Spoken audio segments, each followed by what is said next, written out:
Bueno, lo primero es celebrar que hayamos podido lograr este encuentro.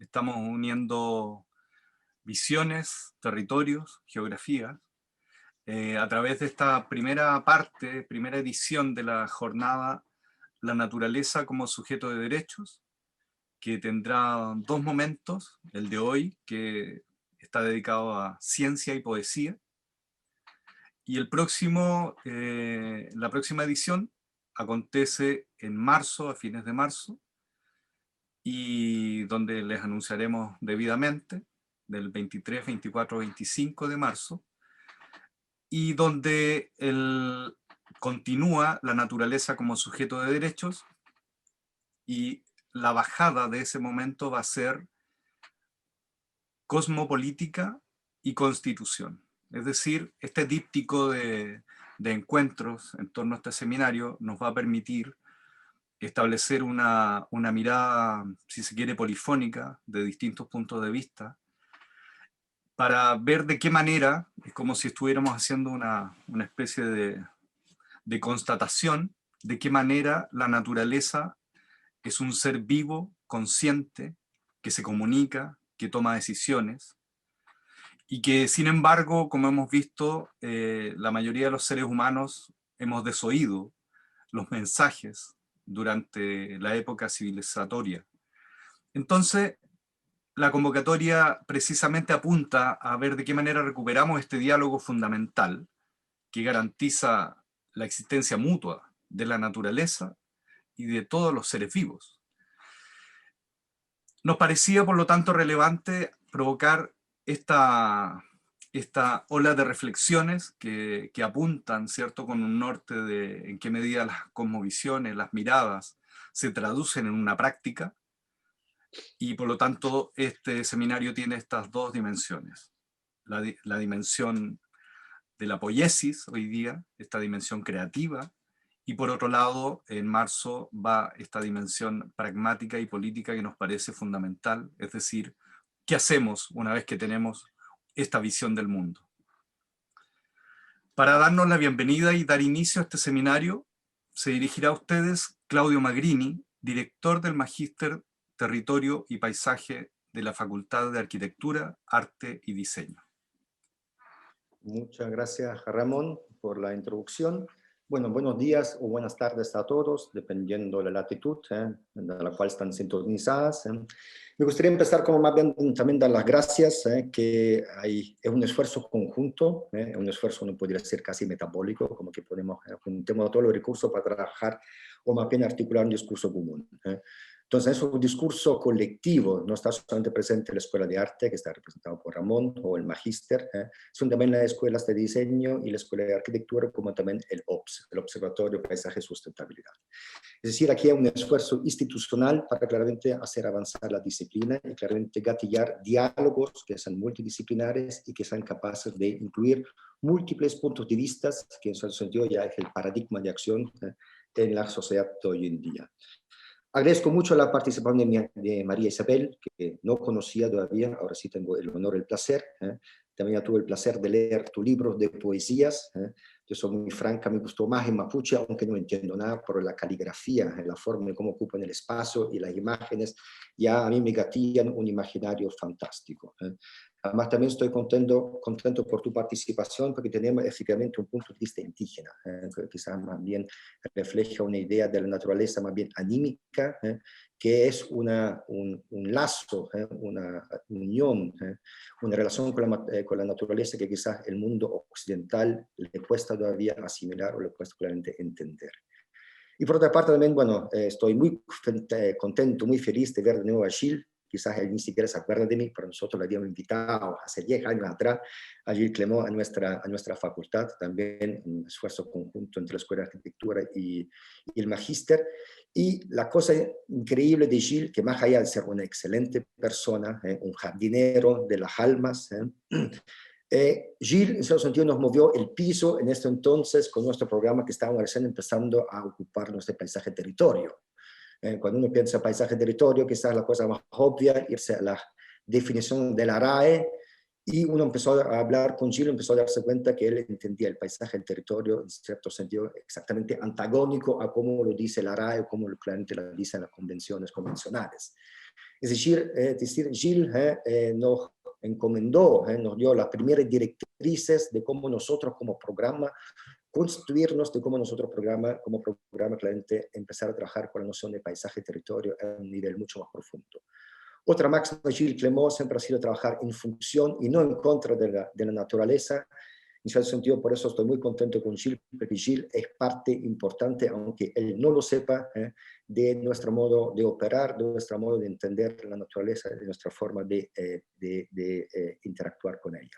Bueno, todo eso era parte de una entrevista que también quedó plasmada en un libro. Entonces, si ustedes quieren, este registro lo tenemos.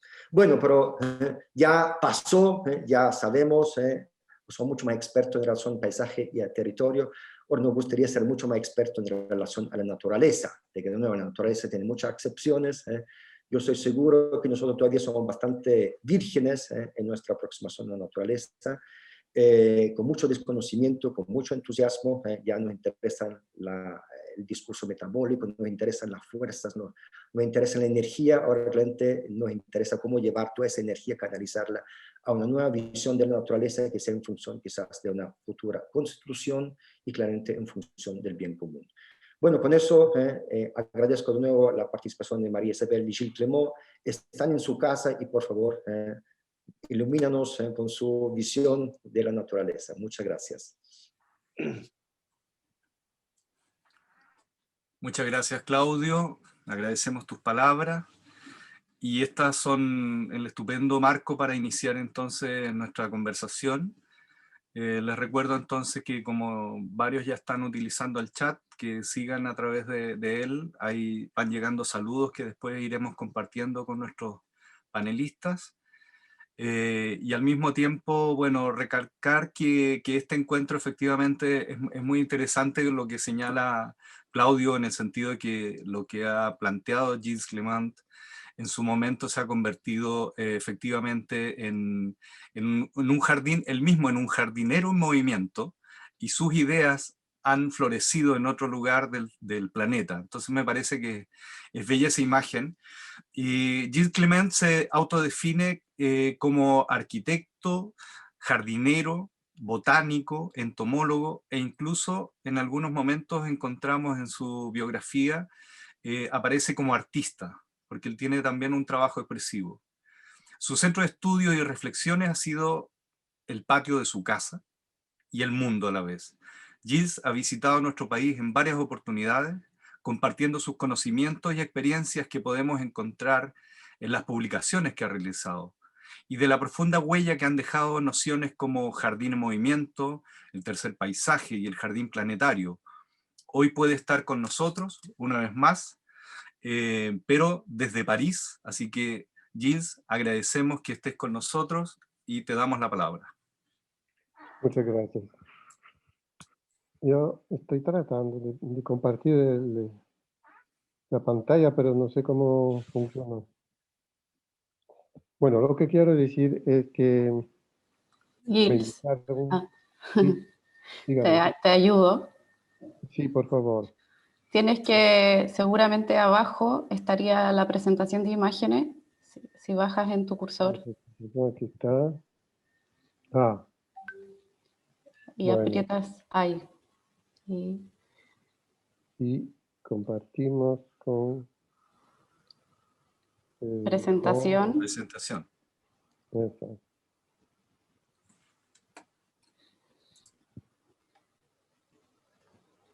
No. No sé lo que pasa.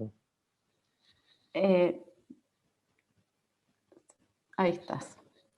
Ya, ahí está, sí. Bueno, yo soy jardinero y todo lo que pienso a propósito de la naturaleza, de los seres que viven en los jardines, que son plantas, animales, viene de una práctica, es una cosa completamente de experiencia, no es ideológico. Pero viajando a través del mundo, me di cuenta de que había un montón de cosmología, de manera de ver el mundo que son diferentes y me interesó mucho esta cosa. Pero lo que a mí me conviene más de todo son las visiones que son ligadas a un cierto animismo, solamente porque cuando se considera que una planta o un animal puede ser un ser equivalente, igual al humano, entonces se protege la vida de estos seres. Para mí es muy importante. Cuando yo tenía que trabajar era joven, al principio de mi trabajo profesional, yo tenía que hacer todo lo que me habían aprendido los profesores en la escuela de ingenieros. Es decir, matar todas las plantas que no quieren cultivar y los animales también mismo. Pero no me gustaba la idea de solamente utilizar una planta y matar todas las otras, o un insecto matar todos los otros. Y cuando yo tuve la oportunidad de comprar un terreno en mi propio jardín, me di, bueno, no voy a matar los animales y las plantas, voy a ver cómo podemos vivir con ellos. Y sobre esta foto se ve solamente una cosita que es la, la mancha de tierra que hizo el topo. Remueve la tierra y cuando se remueve esta tierra, vienen a nacer las semillas de plantas que habíamos olvidado porque no podían crecer sin que sea removida la tierra. En los terrenos agrícolas, todas estas especies que antes nacían han desaparecido porque las tierras son muertas también. Entonces yo traté de vivir con el topo. Es una posibilidad.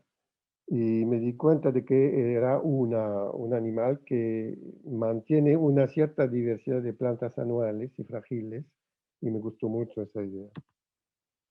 Son verbascum que florecen, tengo 4 especies diferentes, pero se mueven en el terreno, es decir, que no se dejan al mismo lugar. Y la planta muere después de la semilla y se va en otro lugar con el viento, con otros animales que la transportan, y esta planta participa del mantenimiento del jardín, que yo llamo el jardín de movimiento, cambia de forma a cada vez que cambia de lugar estas plantas. Misma cosa para los animales que protege. Estamos comiendo la planta que hemos visto, pero me interesa mucho de ver cómo viven ¿cómo se dicen? Las mariposas, de día como de noche. El trabajo del topo es como una obra artista, ¿no? Bueno, hay un poco de nieve, es en invierno y te da un paisaje muy especial. Entonces, la principal cosa es cómo hacemos con y no contra esa naturaleza. Cómo hacemos contra las plantas que vienen de fuera, del otro mundo, por ejemplo, así del Cáucaso, una planta que está considerada como una maleza porque es invadora, se dice, invadora, pero a mí me gusta mucho y yo trabajo con ella. Y fue la principal que me ayudó a imaginar el concepto de jardín de movimiento. Pero también hay otras plantas que no se mueven de esta manera. Esta es una planta que se queda al mismo lugar. Es la nalca, que se conoce muy bien en Chile. Vive en mi propio jardín. Estamos en mi jardín. Estamos en Francia, aquí, con esta nalca lagunera magnífica que a mí me gustó tanto. Y siempre está al mismo lugar. Al contrario, esta planta inmensa, también gigante, cambia de lugar cada año porque es un anual. Entonces, hacer con el comportamiento de esa diversidad. Un árbol que cae, ¿qué vamos a hacer? ¿Lo vamos a echar a la basura? No. puede vivir, puede continuar, puede vivir. Si hay una rama que crece, he escogido una, para mí había muchas, y para que el árbol continúe a vivir, y hoy es un manzanero. Todavía hoy, 30 años después, me da manzanas. Manzanero, un árbol que tiene un nombre científico latino, se dice Malus silvestris. ¿Pero por qué Malus? Eso es la cosmología, una visión del mundo. Porque fue el pecado primero de Eva y Adán, lo conoce la historia, es el mundo del cristianismo, ¿no? Y fue un pecado mortal porque Eva comió la manzana. Pero yo propongo de cambiar el nombre científico del manzanero, que no se llame más malus, sino bonus. La manzana que comemos cada día es una cosa muy buena para la salud, ¿no? Bueno, vamos a ver si es una posibilidad, no soy cierto. Ese es un árbol chileno, el Notofagus, que vive al sur de Chile. Lo tengo en mi jardín y se cayó, pero siempre está viviendo y renacieron un montón de ramitas así, haciendo un paisaje fantástico que me gusta mucho.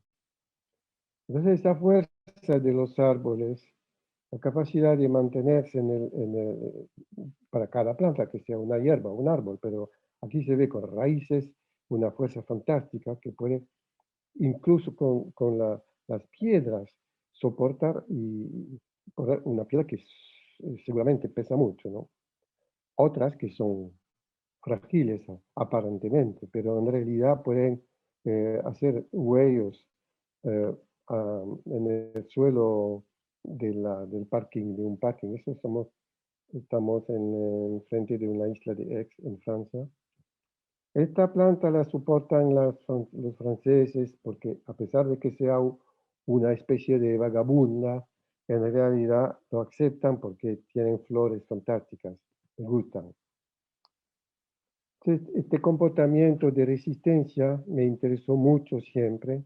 Aquí, por ejemplo, vemos una forma de un árbol que es una escultura gracias al viento que viene del oeste en esta isla de Aix. Y eso da un movimiento tan increíble que no lo podemos imaginar. Un jardinero no podría hacer eso. Es demasiado difícil. Eso es un pino que se movió hacer su propia historia con la fuerza del viento en esta isla, o otro, que es un quercus, no sé cómo se dice en español. Y bueno, esto me lo mandó el Miguel Jorge, el amigo mío, y que conoce mi interés propio por las plantas. Y entonces, aquí, y nunca se te ocurrió consultar a un psicoanalista. No, no hay necesidad que el árbol iba a consultar a un psicoanalista, porque si tiene esta forma, es que hay una razón propia de un comportamiento que yo llamo el oportunismo biológico. Sobrevive y como lo puede. No, hay árboles que hacen cosas fantásticas, que se comen los objetos que hacemos nosotros. Por ejemplo, este señal para que no se venga a estacionar los coches, pero el árbol cada año es una plaza de un mercado de una, una ciudad chica en el sur de Francia. Cada año voy y ahora están comiendo más y dentro de poco tiempo será una posibilidad de estacionar, ¿no? Eso es la fuerza de los árboles. Bueno, en cuanto a los animales, yo en mi terreno me hizo una plataforma para observar con no sé cómo se llama, los jumelles en francés, desde lejos, los insectos y otros animales sin molestarlos. Pero de vez en cuando hay unos que vienen y yo puedo observarlo en mi mano muy cerca, no hay problema. Me interesó mucho todo este trabajo que están haciendo, tal como esta arquitectura de las arañas. Parece como una escultura de artista, ¿no? Bueno, y yo no tenemos tiempo para hacer la lista de todos los animales que hacen un trabajo fantástico. A mí me gustan mucho los patos. Aquí vienen a ver el jardín que hice en París. Y ahora hay un montón de patos que vienen a nadar hay un laguito aquí. Pero lo que me gustó mucho más que todo eso es el comportamiento de los chilenos de Santiago con los perros. Los perros libres, que no son perros atados con no sé cómo se dice, una collera, son libres. Aquí, por ejemplo, hay uno que duerme al lugar mismo donde cruzan la gente, cruzan la calle. Yo había tomado estas fotos y me dijeron que un mes antes había una manifestación contra el alcalde que había decidido de matar a todos los perros porque podía ser un problema de salud, etc. En realidad, la gente no le gustaba eso, la idea de matar, y lo dejaron. A mí me gusta mucho este comportamiento. Y, por ejemplo, estamos en Santiago, Chile. Este perro juega con un policía que está al fondo aquí. Y se va a regresar a jugar con el otro, así. Y a cada vez hay cosas. No pertenecen a ninguno de los gente que están sentados aquí, por ejemplo. Pero viven cerca, muy cerca de ellos. Y no pueden, me parece que no pueden vivir fuera. Eso me interesó mucho, mucho, porque he visitado unos jardines y parques. Nunca he encontrado los perros en los parques de Chile. Es una necesidad, como si fuera una necesidad absoluta de ser muy cerca de los humanos. Bueno, he visto otros perros haciendo cosas increíbles. Eso es en Guyana, en francesa. Este era un perro con un collera, pero pertenecía a propietarios que está cerca de un río grande aquí.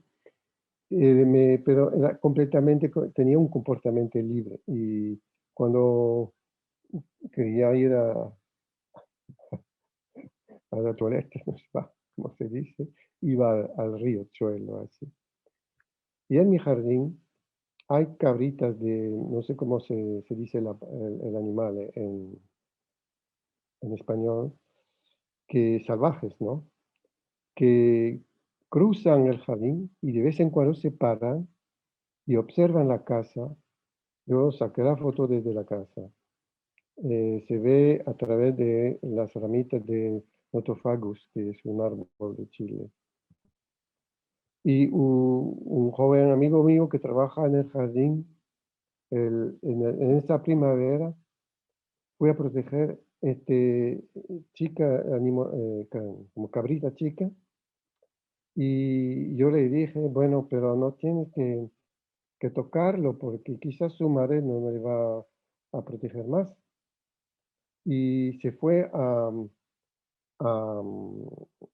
reconducir el animal al lugar donde lo había encontrado. Y un momento después la madre vino y fue muy bien, sin problema.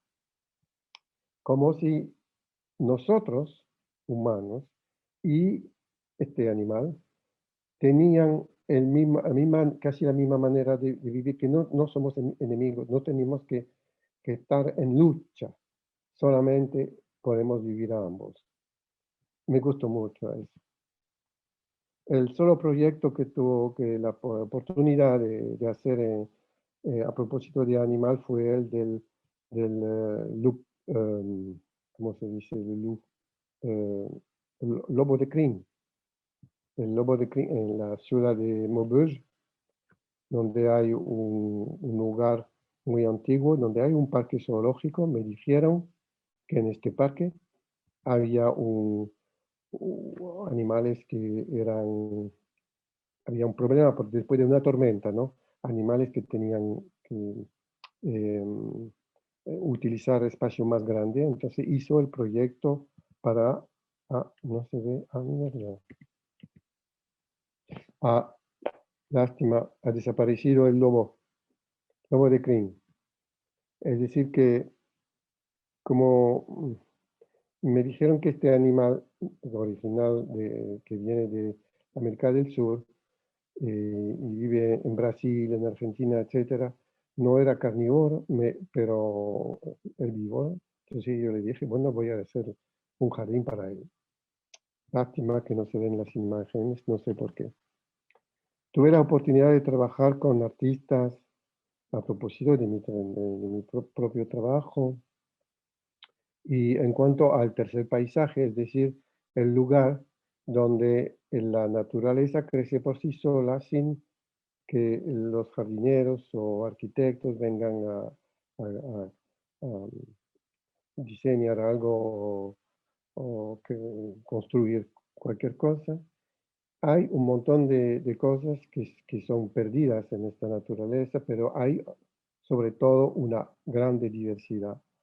Eso fue un objeto creado en el museo a Montreal para una exposición a propósito del tercer paisaje. Después de la exposición Jardín Planetario, donde había un montón de cuadros así, con las hierbas, plantas, animales también, otra artista me ayudó para hacer este tipo es como una ventana, pero adentro de él, en la inclusión transparente, hay plantas e insectos. Y en Chile, también una escultura, una artista que hizo la escultura de eso, que lo llamo yo el gnomo, el reloj de uva, sobre el techo de una bodega cerca de Santa Cruz, en la región de Apalta, que hay rocas a 3 momentos del año, cuando la sombra viene sobre ella, son el momento de cierta cosecha especialmente, ¿no? Entonces habla de la diversidad de las plantas que están aquí, que son todas chilenas. Fue difícil para mí encontrar un vivero donde hay especies que vienen de Chile, pero fue posible. Y habla también del tiempo que pasa, ¿no? Y de las estaciones.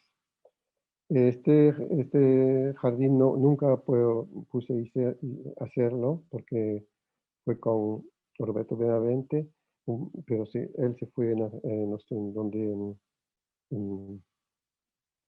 no recuerdo, pero el proyecto se acabó, se llama Quilapilún, que es una palabra mapuche que creo yo que quiere decir, quizás María Isabel puede decirme si es la verdad, que quiere decir la tercera oreja, Quilapilún, que viene del perfil de la montaña cerca de este lugar.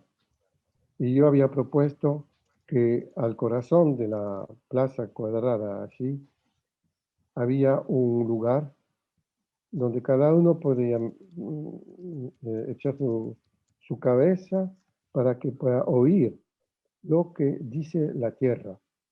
Es decir, si hay un terremoto se dice, tremblement de terre, un movimiento de la tierra, ¿no?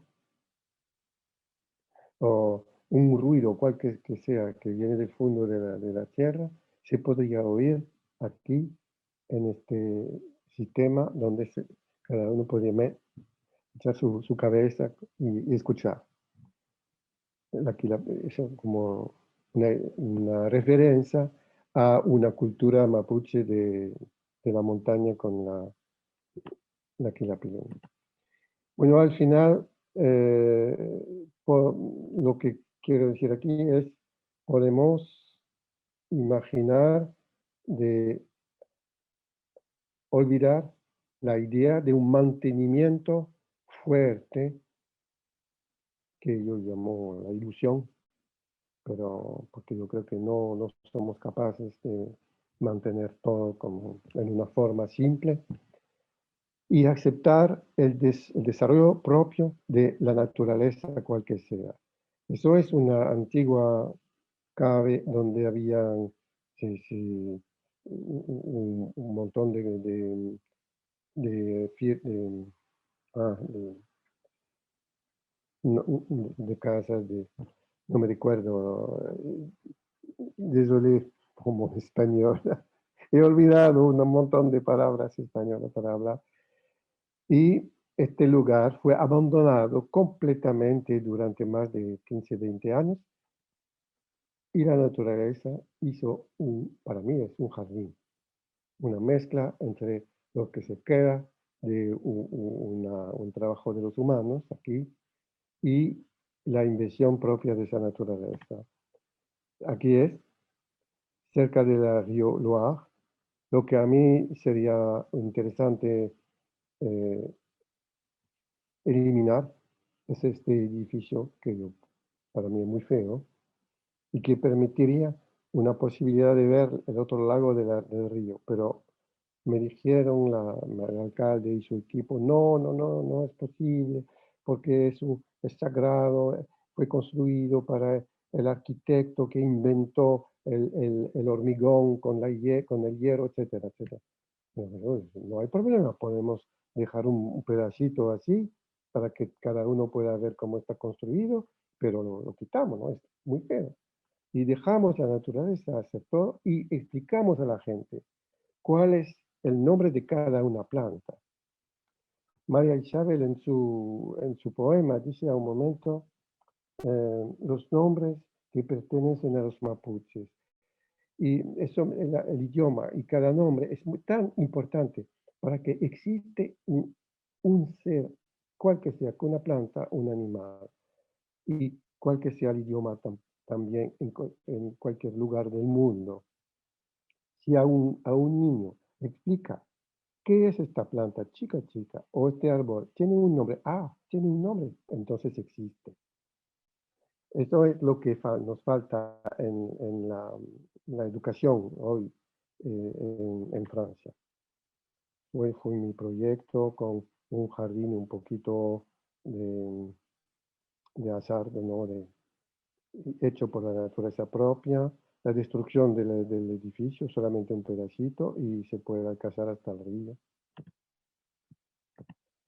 Bueno, el final es el invisible. ¿Cómo hacen estos árboles para crecer y no hay suelo? ¿Qué hacen las raíces? ¿Qué van a escoger? ¿Cómo hace este árbol en el desierto del Namib para vivir sin agua? Lo sabemos, hay una lluvia 15 años al año y la planta se configura para que puedan mantener esta humedad adentro de su cuerpo y a lo demás del tiempo pierde su hoja. Se cree uno que está muerto. No está muerto, está durmiendo. Increíble, ¿no? Lo invisible de todo eso. En el suelo no sabemos lo que hay.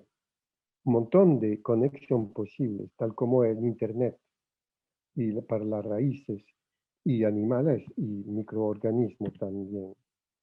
Eso es un dibujo de un amigo mío que es un artista que hizo un libro muy interesante a propósito de toda esa diversidad y todo lo que ocurre dentro del suelo. Se ve aquí un dibujito es el jardinero que está buscando, eh, está tratando de entender lo que ocurre aquí, bueno. Mira, sí, eso es una ilustración de la complejidad, de una riqueza increíble adentro del suelo, pero nunca lo vemos y no sabemos lo que ocurre aquí.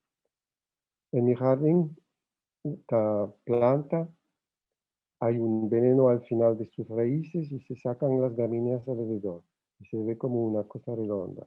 Eso es una imagen de la posibilidad de una comunicación entre cada planta. Este árbol, al momento del otoño, cuando cambia el color de sus hojas, se viene un olor que le llamamos el árbol del caramel, árbol caramel, porque huele el caramel. Y desde lejos se puede entender y saber que hay un Cercidifilum, es su nombre, que está al fin de su ciclo estival. Eso es el espinoso, que cuando vienen los animales para comer las hojas, es un mimosa que vive al sur de África, se mete el veneno en las hojas y se va al animal fuera, pero al mismo tiempo echa un gas que da la información a los otros árboles que, cuidado, hay animales alrededor, y inmediatamente echan el veneno. Es la comunicación entre los árboles. Eso es la última imagen. Usted ve dos árboles que son de la misma edad, de la misma especie, cerca el uno del otro, pero en realidad no se tocan, y se ve como una especie de luz aquí entre las ramas, que los científicos llaman la fisura de timidez, porque no se tocan.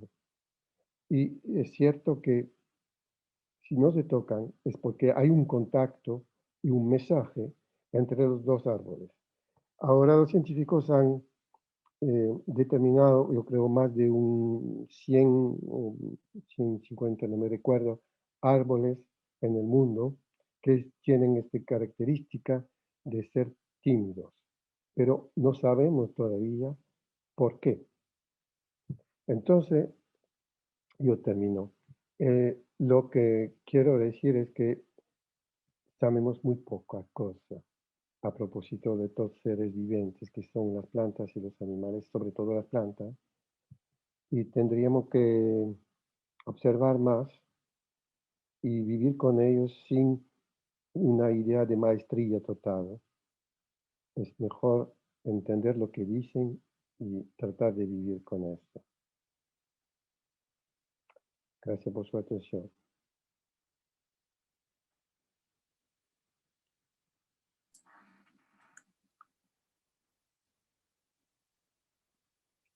Muchas gracias, Gil. Tal vez si dejas de compartir pantalla.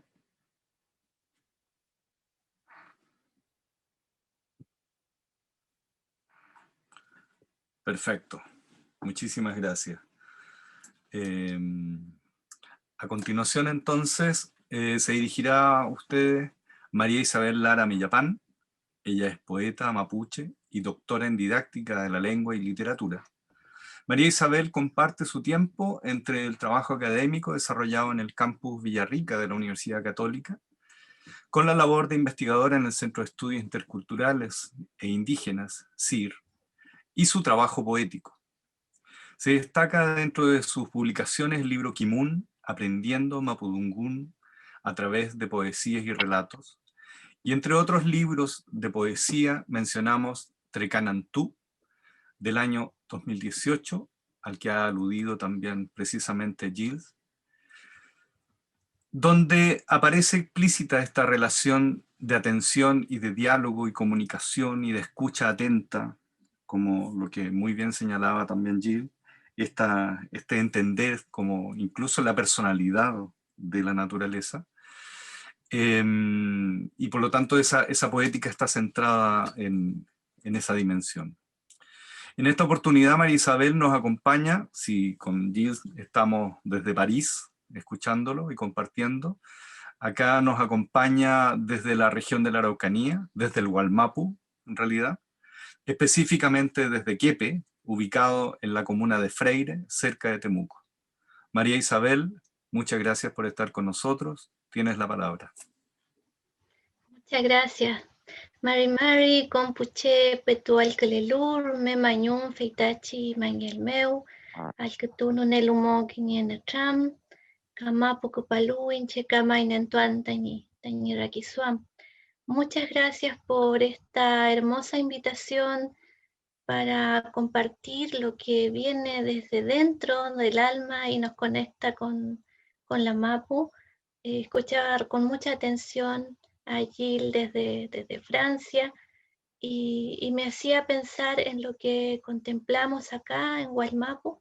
Yo justamente estoy este año, producto de la pandemia, me vine al LOF, a la comunidad, y también ha sido volver de nuevo a recordar la infancia, porque yo viví toda mi infancia aquí en el LOF hasta los 13 años, antes de irme a estudiar después a la ciudad. Entonces, primero, muy agradecida por este momento, por este espacio de compartir, de escucharnos, de aprender unos de otros, para seguir construyendo, ¿no?, un mundo más estable, más equilibrado. Minetran van a ser más bien el compartir los saberes de mi primera escuela, que fue la familia, mis tíos abuelos, tías abuelas. Entonces, expreso más bien esta experiencia, que solamente es posible contarla cuando se ha vivido, cuando hemos estado conectados con la Mapu, con la tierra, y cuando nos detenemos a contemplarla. Es en ese momento que captamos todas estas imágenes y nos hablan, nosotros hablamos con ellas. Para nosotros los mapuche, la naturaleza, ¿no?, la tierra, habla y nosotros dialogamos con ella. Esto ocurre tanto de día como de noche, y así podemos ir entendiendo sus códigos, sus señales. Tengo algunos ejemplos en palabras de mi madre, cuando ella observa que las estrellas, por ejemplo, están titilando con mucha fuerza, me dice Ule Changlinay. Eso significa que mañana amanecerá una helada fuerte, entonces hay que ir a cubrir las plantas de la huerta, por ejemplo, o hay que buscar leña suficiente porque va a hacer frío. Ese kimun ella lo logra solamente con la observación. Cuando hay chalcán, por ejemplo, truenos, que también lo mencionaba Gil, ¿no? Yo tengo el mensaje de mis tíos abuelos que me decían, hay que ir corriendo a buscar el hacha, hay que guardar todo lo que sea metal para prevenir, ¿no?, que no caigan rayos. O cuando vemos que vienen volando las gaviotas que suben desde el río, entonces decimos, va a llover. Entonces todo ese aprendizaje lo obtenemos solamente contemplando, viviendo y sintiendo a la Mapu. Y en mi caso estos saberes los aprendí y los sigo aprendiendo en mi lengua materna, que es el Mapuzungún, porque esa es nuestra lengua donde transitan los mensajes, donde transita el kimun, la sabiduría. Y es a través de la lengua donde adquirimos estos conocimientos. Y en ese sentido es la razón por la cual hoy día yo desde la academia trabajo por la revitalización de mi lengua del Mapuzungún, por esta lengua propia de nuestro territorio del Waimapu, porque justamente es la lengua que permite seguir viviendo. Aquí el idioma y la tierra son los elementos fundamentales para un mapuche. Cuando fui consciente de todos estos saberes y pude escribir, fueron los motivos por los cuales yo comencé a escribir poesía. Entonces quise plasmar en la poesía mi lengua y esta conexión con la Mapu desde una construcción espiritual, también hoy día desde una construcción más de denuncia a veces, debido a todo lo que nos toca vivir en esta falta de diálogo, ¿no?, con un sistema, con una visión opresora, ¿no? Entonces, la palabra y de nuevo la naturaleza nos permite hacer esa denuncia. Y en la Mapu, en la tierra, creo que reside toda toda la vida, toda la salud. Yo, por ejemplo, soy muy observadora de los lawen, de las plantas medicinales. Creo que solamente al sentir su aroma ya no estamos sanando. Y esa es una conexión que también traigo desde niña, gracias a mi ñuque, que ella tiene un puyo especial, un espíritu especial, y siempre tiene que estar recurriendo a nuestra propia medicina para mantenerse en equilibrio. Entonces eso me llevó a aprender siempre a acompañarla a ella o acompañar a la machi que la atendía a buscar a buscar estas plantas medicinales y que crecen solamente cuando las dejamos crecer, cuando no intervenimos ese espacio. Y es uno de los motivos por qué cuidamos el Maui Santo, ¿no? Los montes, los humedales, para resguardar justamente esta salud y esta vida que vive ahí, que está ahí presente. Entonces, en realidad yo ahora les quiero compartir algunos poemas que emergen desde esta observación, desde este aprendizaje, conectados con nuestro idioma, y voy a ir explicando.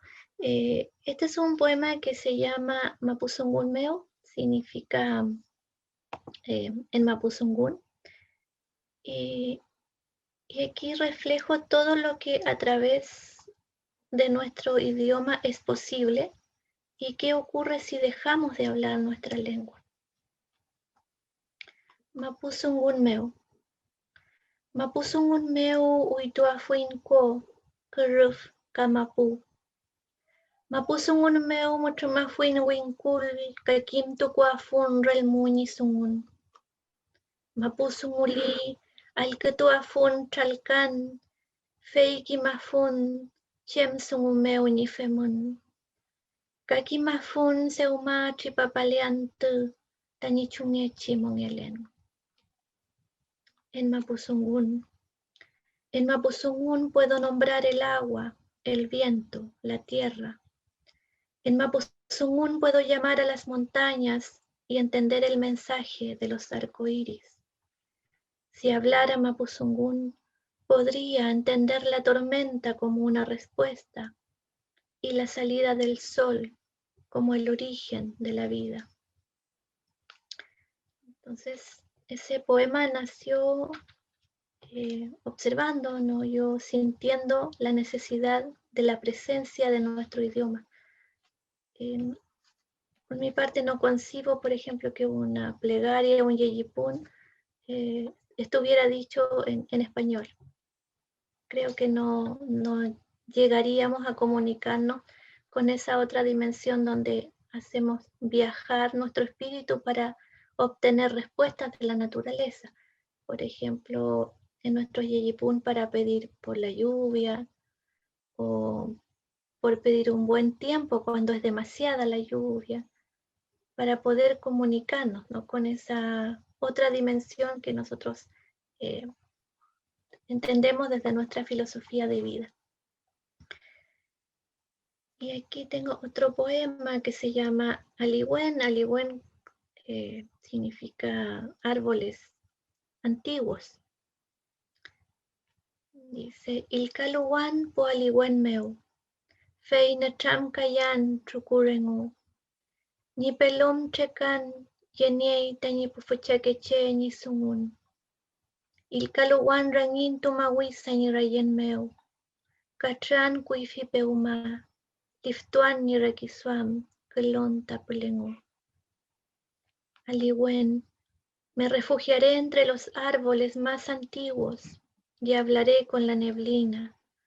Su paso visible e invisible tienen la imagen de lo sagrado de mi pueblo. Me refugiaré entre las flores de la montaña, cortaré el lejano sueño y despejaré mi pensamiento con hojas de maqui. En ese poema, entonces, también reflejo esta necesidad de la naturaleza, de la tierra con con nosotros. Si a diferencia quizás de otra cultura, nosotros los mapuches necesitamos vivir en nuestra mapu. Decimos que allí está nuestro tubún, que es la identidad, está la energía de los huifiqueche. Y podemos ir, podemos viajar a otras partes del mundo, pero siempre esta mapu nos trae de vuelta, nos trae de regreso, porque existe esa otra conexión, ¿no? Que tiene que ver con el tubún, con nuestras propias plantas, nuestros propios árboles, las propias aves, ¿no? La energía de la mapu. Y si no, el puyen, el espíritu se enferma. Y voy a compartir también ese poema que han mencionado de los nombres. Nuestros nombres mapuche hoy día son nuestros apellidos, ¿no? Antiguamente eran nuestros nombres. Nacen de la tierra, nacen de los animales, de las aves, y es lo que nos permite distinguirnos desde dónde venimos. Son nuestros apellidos quienes nos indican el tubún, el origen. Entonces, cuando escuchamos un apellido hoy día, sabemos que es el amien, el hermano o hermana, o es de la cordillera, o es del mar, del Lafkenche, ¿no? O es del Picunmapu del norte, o del Huillimapu del sur. Entonces, va entregando esa identidad. Entonces, este poema habla de aquellos nombres. Uy, kakie kunungi, nie fuyin unyem uy, kuyin uy ka kura uy, anam ka karayen, cheu tain choyen meu, ko uy nie fuyin, fotra kapire, tain puchuchu tain uy, tain laku, meleweki tain purain mameu, ram tumetuin, chemui antanie fuyin. Nombres. Cuando nos cambiaron los nombres, teníamos nombres de aves, de animales y de piedras, nombres de árboles y de flores del territorio donde nacimos. Teníamos nombres de agua, de barro y de nieve. Los mismos nombres de los abuelos se quedaban heredados en sus hijos y en sus nietos. Vamos a preguntar por el nombre que nos pertenece. Y para ir finalizando y después, bueno, las preguntas podemos tener un tram, podemos dialogar. Voy a leer un poema que habla del silencio, la relevancia que tiene el silencio para nosotros como mapuche. Justamente es necesario porque es la única manera que nos permite contemplar, y a través de esa contemplación aprendemos. Y esto creo que la escuela, yo como profesora siempre lo manifiesto, es algo que la escuela occidental lo tiene que aprender. Por ejemplo, cuando se enseña la oralidad, mirado desde el punto de vista occidental, se pretende que los niños a más temprana edad hablan, entonces es mucho mejor. Y en nuestra cultura mapuche es al contrario, o sea, necesitamos estar más en silencio para poder observar, y es la razón porque hay muchos niños que son calladitos y se les tilda a veces de tímidos, pero en realidad eso es parte de la cultura que me permite estar escuchando y observando. Entonces, este poema se llama Ñekuf y también habla de qué es lo que puedo decir y no decir, y por qué a veces los mapuches no decimos todo, es a raíz de las prácticas que conocemos del extractivismo, ¿no? De quitar y vender la información. Ñekuf Pepi ne chamka ya feyu peuma, anamkani newen, kakaruf ni sungun, pepi fei pia feyu, chungielu ni nyekuf kelewekenche, welu frenen, fei pikinulnge, tañifen señal. Silencio. Puedo hablarte de los sueños, del secreto de los árboles y del misterio del viento. Puedo contarte por qué hay que ir en silencio. Pero por favor no lo digas para venderlo. Elei, Tenten Mañum, muchas gracias.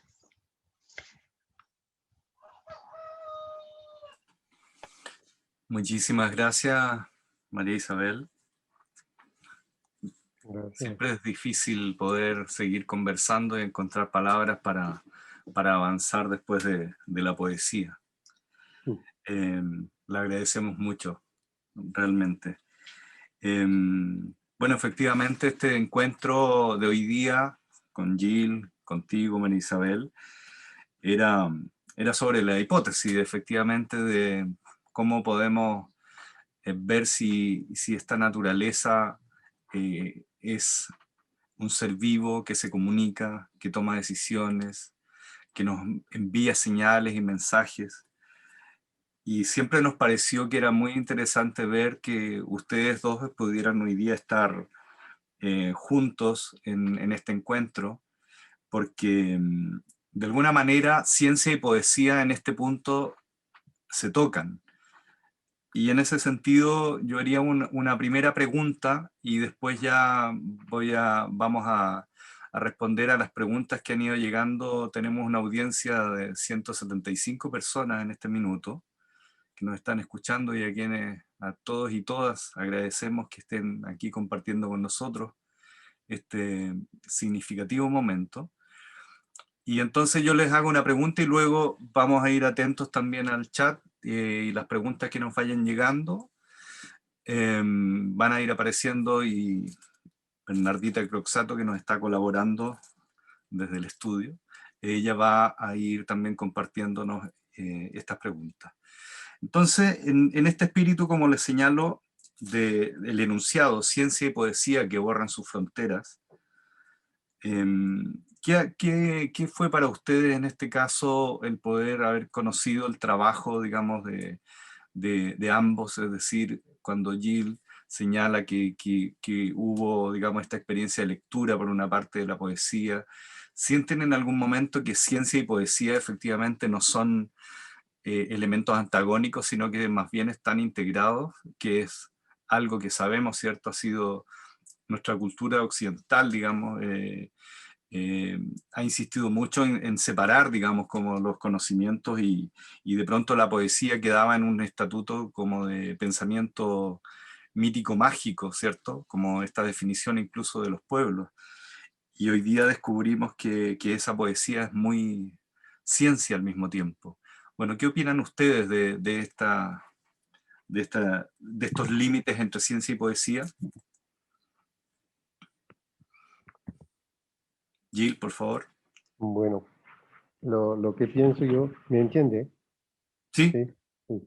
Lo que pienso yo a propósito de la ciencia es que permite de entender una cosa que es muy, muy racional, y como la matemática o otra cosa, y bueno, puede ser útil para saber dónde vivimos, pero es solamente entender y saberlo. En realidad, ¿cómo hacemos para vivir? Y la poesía permite de vivir. La ciencia no soy seguro de que en realidad la permite. Me gustó mucho lo que dijo María Isabel a propósito del silencio. Sería quizá mejor para un joven de vivir en una conexión sensible que viene del cuerpo y de un intercambio entre su propio cuerpo y lo demás de la naturaleza para que sea posible vivir, es decir, una manera de entender, pero biológicamente, sin que sea necesario utilizar la palabra, el ruido.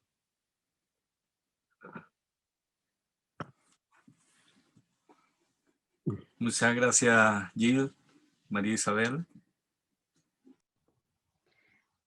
Bien, yo escuchando a Gil, creo que él tiene una mirada que permite ser a la naturaleza, y en ese sentido hay una conexión muy directa. Me atrevo a decir que es casi una misma mirada del mundo con la visión que tenemos desde los mapuche. Y me generó una cercanía muy similar cuando yo escuché alguna vez a hermanos maorí, o he escuchado a hermanos de otras culturas, como por ejemplo maya, donde cuando recurrimos a estos códigos de la vida y de la naturaleza, siento que no hay diferencia, siento que finalmente llegamos al mismo lugar, a ese mismo equilibrio. Que además es con mucha armonía, con mucha belleza, y muy sencilla además.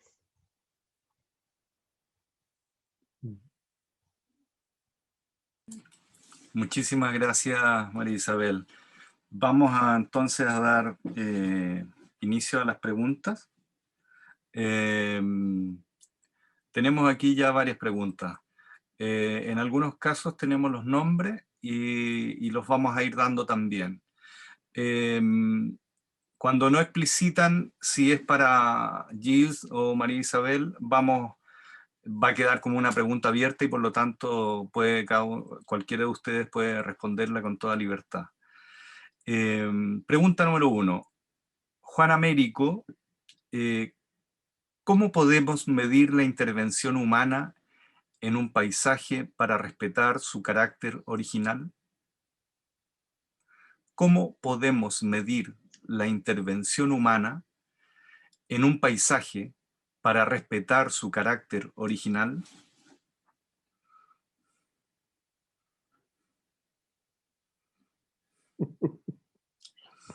Eso sería un tema para un libro, escribir un libro entero a propósito de esto. Es muy difícil dar una explicación de eso. No se puede, quizás no se puede medir, en realidad depende de la sensibilidad de cada uno. No hay una posibilidad de decir a cada uno que tiene que hacer eso y hacer eso como si fuera una manera de pensar y de utilizar el espacio única, no de manera única, no, porque cada uno somos todos diferentes y cada uno siente el espacio, lo entiende y lo percibe de manera diferente. Entonces, no soy capaz de dar una contesta inteligente a su désolé, lástima, no puedo.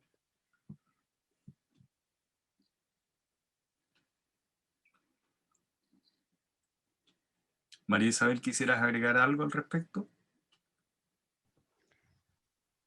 Sí, también el concepto medir a mí me hace un poco de ruido, ¿no? También creo que viene de algo muy externo, como control. Quizás no sea esa la óptica que tenía la persona que hace la pregunta, pero a mí me suena, no me llega así como más bien un control, y creo que nosotros solamente tenemos que vivir y hacernos responsables, o sea, cada uno aprendiendo cada día, observando, preguntando a otro que lleva más tiempo recorriendo esta vida.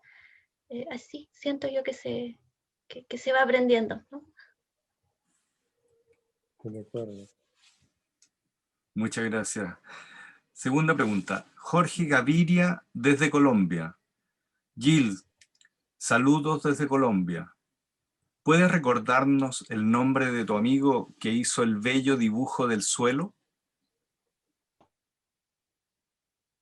El dibujo del suelo. Sí, en donde aparecían las raíces y el jardinero pequeñito ahí observando ese misterio bajo tierra. Un ilustrador, parece, un artista dijiste, mencionaste. Ah, no, pero no me recuerdo. Una imagen donde... Claro, cuando se veían los árboles y después estaban dibujadas las raíces y al interior de Ah, toda esa... sí, sí, sí, sí, sí, cómo no. Es un joven que se llama, francés, que se llama Vincent Gravé. Vincent Vincent Gravé, Grave. Y él es un ilustrador sobre todo para niños, pero en realidad también es para adultos. Perfecto, muchas gracias. Después, Paula Salas dice, María, ¿crees que es necesario aprender el Mapuzungún para compartir la sabiduría de tu pueblo? ¿Crees que podemos aprender el buen vivir mapuche, los que lo venimos recién conociendo? Sí, de todas maneras, o sea, como profesora y como mapuche, eh, todos podemos aprender lo que queramos aprender. Y sí es posible aprender el mapuzungún porque es una lengua como cualquier otra lengua del mundo. Entonces, necesita simplemente esa dedicación y, y no es solamente una lengua que la podemos hablar nosotros, los mapuches, perfectamente lo puede aprender otra persona. Incluso hay registros de ello, ¿no? De españoles que hablaban en mapuzungún porque esa era la lengua franca de acá, del territorio, ¿no? Antes de la asimilación lingüística. Entonces, sí es muy posible, ¿no? Y solamente la actitud positiva frente a la lengua, la constancia, como todo. Sí, alguna vez escuché Luanco, el músico que hace hip hop mapuche, comentaba que la lengua, el mapuzungún se despierta. ¿Sí? ¿Es posible? Ajá. Ah, sí, sí. Claro, o sea, conozco casos de personas que eh, eran hablantes, después al no estar en constante contacto lingüístico, en no comunicarse, se olvida o da la impresión que se olvida, pero en realidad se queda albergado en una parte de nuestro cerebro. Y después, si volvemos nuevamente a un entorno comunicativo donde escuchamos la lengua, esta regresa. Eso es así. Y creo que me quedó una pregunta de la Lamien sobre los saberes, ¿no? De la vida, el Memonien, creo que mencionó. Eh, también es posible de aprender y de vivir. Creo que los seres humanos tenemos esa capacidad. Muchas gracias, María Isabel. Después Miguel Galvez hace una pequeña, digamos, presentación breve y hace una pregunta que está dirigida a ambos. Los paisajes de Chile presentan grandes desafíos. Por un lado, el progresivo cambio climático, que convierte a la zona central en un desierto, y por otro, un modelo de gestión de las aguas que privilegia el uso industrial por sobre el bienestar de comunidades humanas y sus paisajes. ¿Cuáles, a su parecer, las acciones o posturas políticas que la sociedad chilena debería tomar, promover ante dicho escenario? Considerando que este año escribiremos nuestra primera constitución paritaria y elegida íntegramente por el pueblo de Chile. Muchas gracias.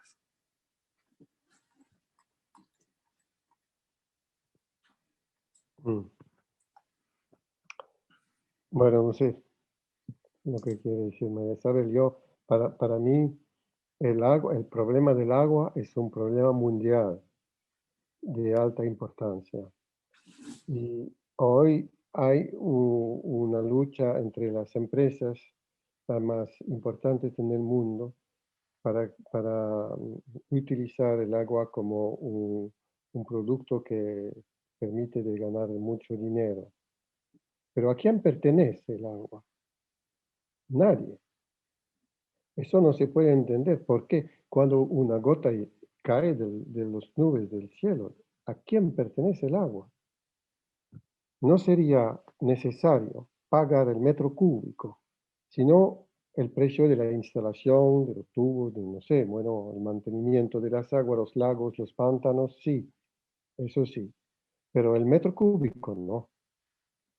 Bueno, yo creo que lo que ocurrió en Chile hace poco tiempo, en el sur, que compró un norteamericano, compró un terreno inmenso desde la frontera con Argentina hasta el mar, un terreno que contiene también el agua helada en las alturas. Eso solamente para hacer ¿cómo se dice? Se plasmó, es como si fuera un banco, ¿no? Una reserva. Eso es, una reserva, pero financiaria, ¿no? Eso me parece criminal y el gobierno chileno, si será posible, que no da eh, la autorización de utilizar el agua como una moneda, como no sé, ¿me entiende? Sí. Pero bueno, la alternativa sería posiblemente utilizar el agua que cae del suelo. Cada uno puede hacerlo, ¿no? Cuando llueve y en un contenedor para cada ciudad, quizá, y distribuir el agua de manera local. Eso sin que se paga el metro cúbico, así como lo dije. Bueno, es un sueño.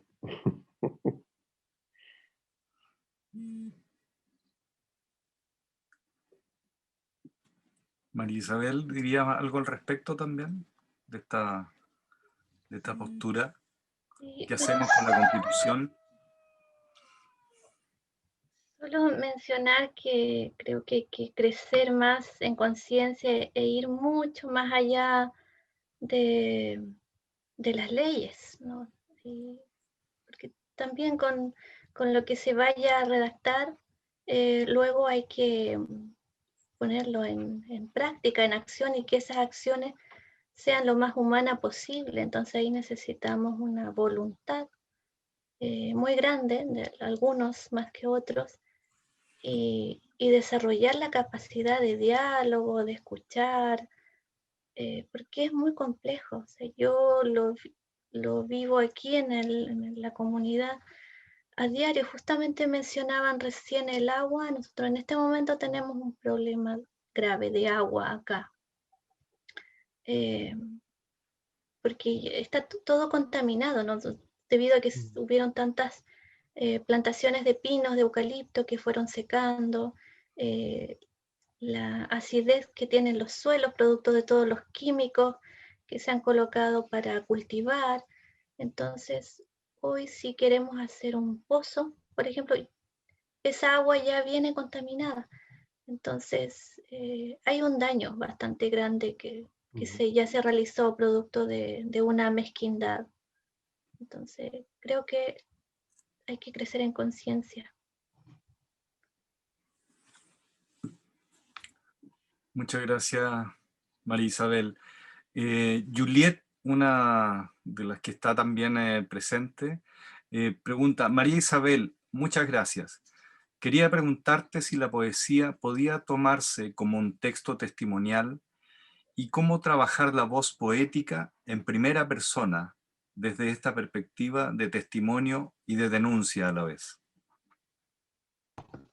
Bien, Para mí la poesía es un texto bastante libre. Creo que es por la misma razón por la que he escogido este texto literario que es se plantea que es muy complejo, también uno de los textos más complejos, a diferencia de otros tipos de textos.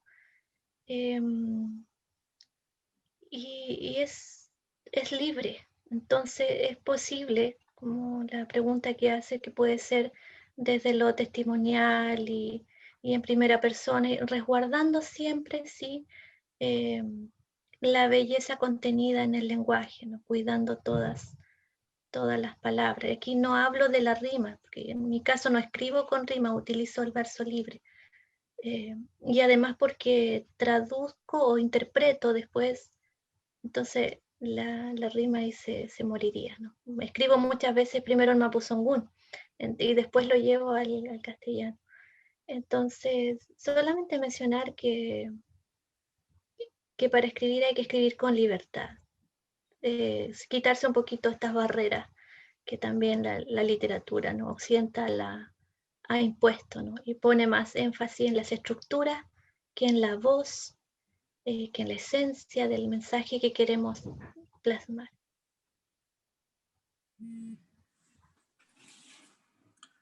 Muchísimas gracias, María Isabel. Marcela Fernández comenta, ahora en relación a la integración de arte y ciencia, intuición, matemáticas y lenguaje que posee el Huitzal, ¿cómo ve la posibilidad de incluir la enseñanza del Huitzal en la educación básica como comprensión de todas las áreas que aborda, incluido el silencio y la transmisión intergeneracional? No sé si pronuncié bien Huitzal, W-I-T-X-A-L. No sé qué Tal vez es significa. Huichal, puede ser Huichal el telar. Sí, bien. A ver, aquí tengo una observación, o sea, para mí lo central en la enseñanza es el idioma, ¿no? Es la lengua.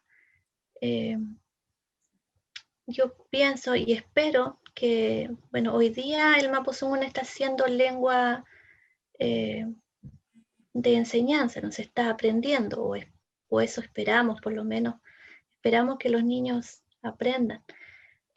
Pero el fin último es que el mapuzungún sea lengua vehicular de enseñanza, es decir, la historia, la ciencia, las matemáticas se enseñen en mapuzungún. Y ahí puede enseñar absolutamente todo, o sea, que el huichal, por ejemplo, el telar, yo lo puedo enseñar, pero a través de la lengua, ¿no? Discrepo un poco en el sentido de que muchas veces se ha centrado más la enseñanza en contenidos culturales, pero hablando en español. Entonces finalmente la lengua se va perdiendo. Entonces puedes, ¿no? enseñar absolutamente todo, pero creo que no, requisito fundamental es el idioma. Muchas gracias, María Isabel. Para Gilles, ya estamos en las últimas preguntas después de esta jornada intensa.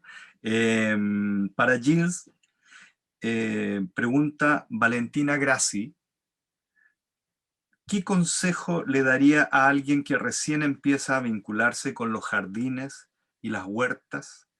¿A qué prestar atención? Sobre todo en estos tiempos en que enfrentamos y seguiremos enfrentando la escasez del agua. Lo que puedo proponer es, al principio, quedarse en el espacio que propuesto para hacer un jardín, tal como quizás un mapuche, no sé, es decir, en silencio o, digamos, mirando, escuchando y aprendiendo lo que ocurre en este propio terreno. Necesita tiempo, tal como por ejemplo un año o un poquito más, antes de hacer algo, que sería una intervención para una resolución estética de un paisaje, no sé, para plantar o para sacar, para un árbol, un arbusto, quién sabe. Es decir, que lo más importante es de entender lo que ocurre. Hoy hay un cambio de clima. A poquito a poco se ve que hay plantas que no le gustan la sequía y que se van fuera, o sea que mueren, o sea que siempre se meten en una situación de dormanza o se van con animales, viento, no sé, y van a crecer en otros lugares donde el clima le gustan y conviene a este tipo de planta. Hay otras plantas que soportan el cambio y que, y cambian de tipo, de aspecto también. La piel o el epidermo de la hoja de una planta puede ser más dura, más fuerte, para resistir a la evaporación, para que no pierdan el agua, por ejemplo. Hay plantas que van a ser más pequeñitas, pero siempre viven. Hay que mantenerlos. Y la tercera cosa que hay que hacer es, ah, se puede imaginar, bueno, de escoger plantas a quien le gustan el cambio y que vienen de afuera, que vienen de lejos, de otros países quizás, pero que soportan muy bien el cambio de clima. Eso es una manera, digamos, de aceptar lo que ocurre hoy en todo el mundo. Tenemos que interpretar esta cosa como un movimiento perpetual, es el mecanismo propio de la evolución. Y nosotros no podemos mantener la visión del mundo con un cuadro final que sería, no sé, que no podría cambiar. Todo cambia. Hay ¿cómo se dice? Una persona que canta, cambia, todo cambia. Exacto. ¿Sabes? Una argentina que murió hace Sí, tiempo. Mercedes Sosa. Eso es. Eso es perfecto, porque dice la verdad. Muchísimas gracias, Gil. Desde Reino Unido, mira, una pregunta. Buenas tardes. Tengo dos preguntas para ambos expositores. ¿Cuál es su mirada o expectativa sobre el futuro de las sociedades occidentales en relación a la naturaleza y el paisaje? ¿Son optimistas al respecto? Y pregunta 2, ¿cómo ven ustedes la relación ciencia y poesía en torno a un fenómeno actual como es el COVID, considerando esta enfermedad como expresión de lo natural, en donde ciencia y poesía han podido confluir, por ejemplo, a través del silencio y del canto de las aves en algunas ciudades? Saludos a ambos.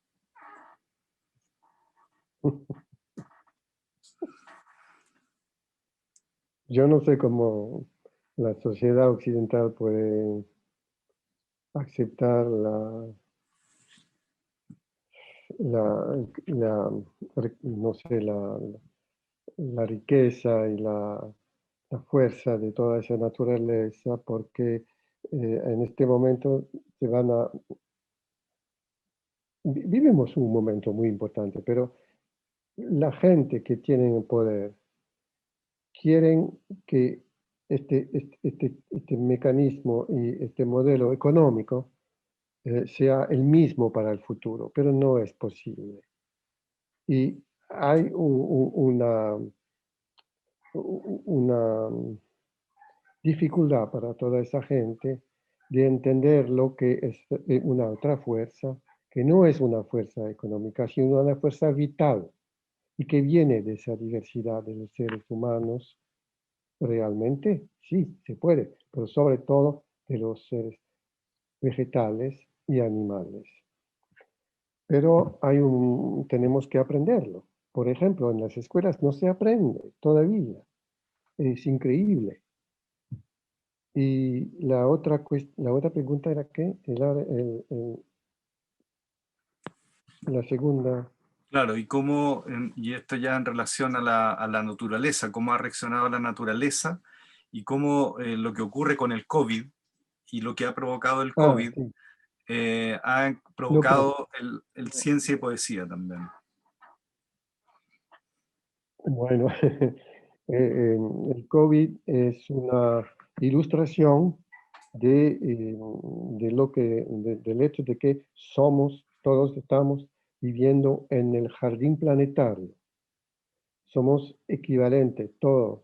Este virus es el mismo para todo el mundo.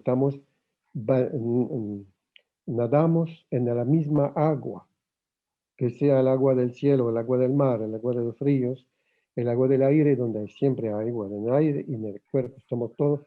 El agua que tomamos cada día, bebemos, es un agua que ha sido bebida para plantas, animales y humanos también hace tiempo, pero eso es la realidad. Y el virus nos da la idea de que somos equivalentes, porque estamos siempre luchando uno contra él. Sería necesario unirse para luchar contra lo que nos molesta. Es como si un extraterrestre llega y que quiere matarnos todos, seríamos unidos para luchar. No es la realidad lo que ocurre hoy, porque es una batalla entre los laboratorios para ganar dinero, para los vacunas, etc. Estúpido. Bueno, pero j'ai fini. Gracias, Gil. ¿Quisieras agregar algo, María Isabel?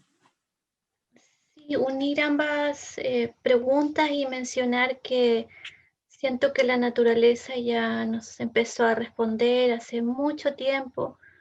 Yo recuerdo, era niña todavía y nuestras machi, chamanes para explicar a la mien de otros territorios, ellos ya anunciaban y decían que iban a venir estos kuchan, que llamamos enfermedades, producto del desequilibrio humano, por el no respetar a la naturaleza ahora nos trae vienen, ¿no? Estas enfermedades y afectan porque estamos muy débiles, y débiles por la alimentación, por el vivir tan rápido, cansados, no todo lo que estas máquinas o nos obligan y además nosotros hacemos caso.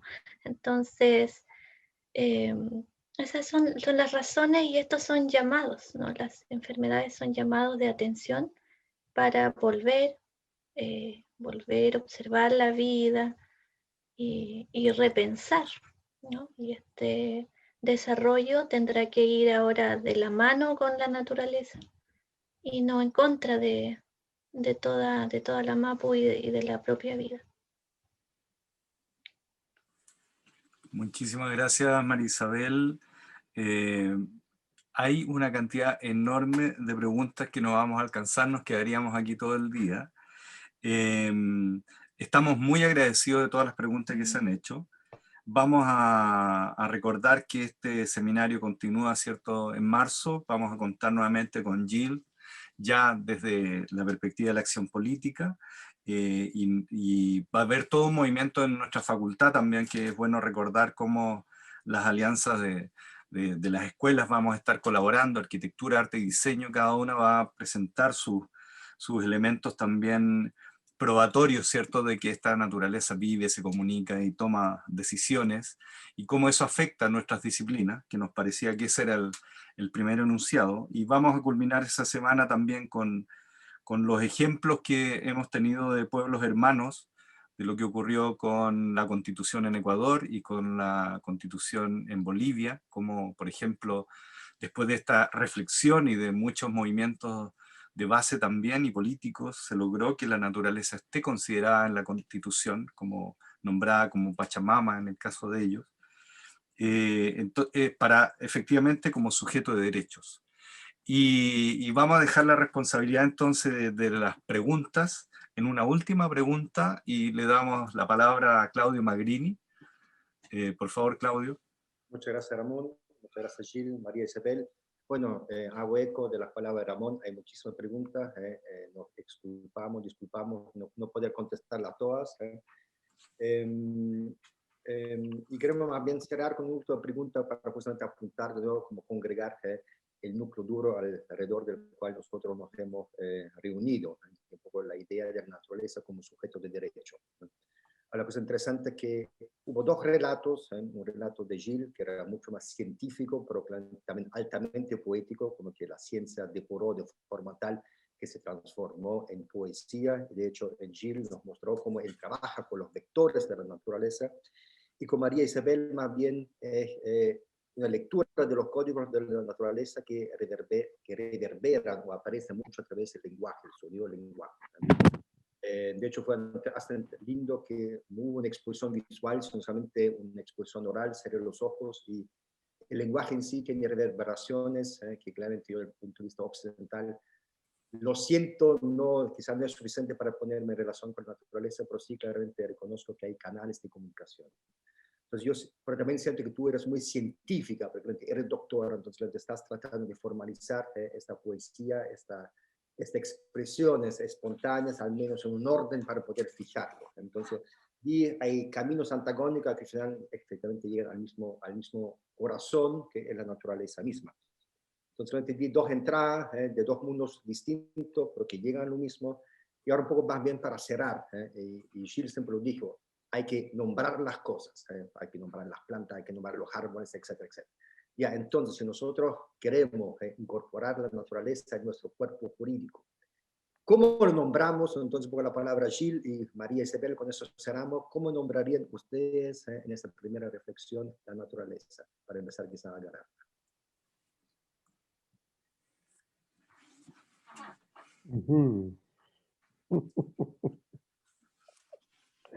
Difícil.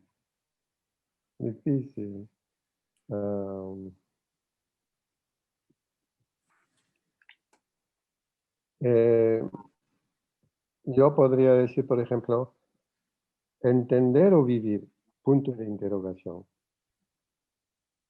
Ok. Me gusta, ya. María Isabel.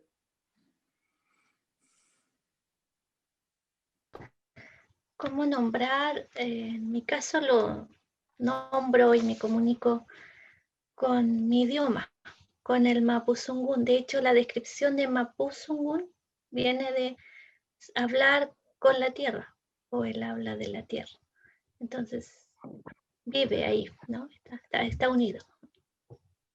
Ok. Ya, muchas gracias. Yo sé que era una pregunta un poco trampa, que tampoco una pregunta que se puede contestar, era más bien como un adelante de lo que va a seguir en marzo, como dijo Ramón. Este seminario tiene una segunda pata, en la tercera semana de marzo, donde no lo vamos a tener presente. No, se trata de ver un poco esta reflexión, si ha ido madurando, si se ha ido transformando en un pequeño jardín alrededor del cual nos podemos unir. Muchas gracias a todos de nuevo. Dejo a Ramón la palabra para que haga el cierre oficial. Muchas gracias. Muchas gracias, Claudio. Bueno, Gilles, agradecer profundamente tu participación hoy con nosotros. Lo logramos. Hicimos un espacio ahí en la agenda, imaginarán que fue muy difícil de lograr, pero lo logramos. Y ya tenemos reservado, de hecho, el 25 de marzo a las 12, también para que ya estén todos y todas atentos, porque en ese momento también nuevamente nos encontramos con Gilles. Y agradecer, por supuesto, mucho, profundamente a María Isabel Lara Millapán, porque su palabra, su poesía, su pensamiento también es capaz de no solamente hablar de un yo singular, sino de un nosotros, de una comunidad, de un pueblo del que tenemos que aprender. Hemos visto que en nuestros países, en Latinoamérica, algo que se ha estado denominando el nuevo constitucionalismo latinoamericano, es muy interesante porque está atendiendo de qué manera nuestras narrativas nacionales se están viendo afectadas en el mejor sentido por lo que viene desde la tradición de nuestros pueblos originarios. Así que, María Isabel, profundamente agradecidos también de que haya estado con nosotros y que nos haya regalado esta oportunidad de escucharte leyendo la poesía, porque ya un asunto era la lectura, pero lo otro, como decía Jill, también uno quiere escucharlo en Mapuzungún y eso para nosotros de verdad ha sido un gran privilegio. Muchísimas gracias. No sé si quisieran comentar algo ustedes, palabras de despedida. No, está bien. Entonces, a la próxima. Hasta la próxima. Gracias, Jill. Chao. María Isabel, que estén muy bien. Gracias. Mañú, muchas gracias a ustedes y a quienes nos estuvieron escuchando. Así es, muchísimas gracias a todos y todas. No pudimos responder todas las preguntas, pero de verdad quedamos muy agradecidos de la recepción. Que estén muy bien, que tengan muy buena semana.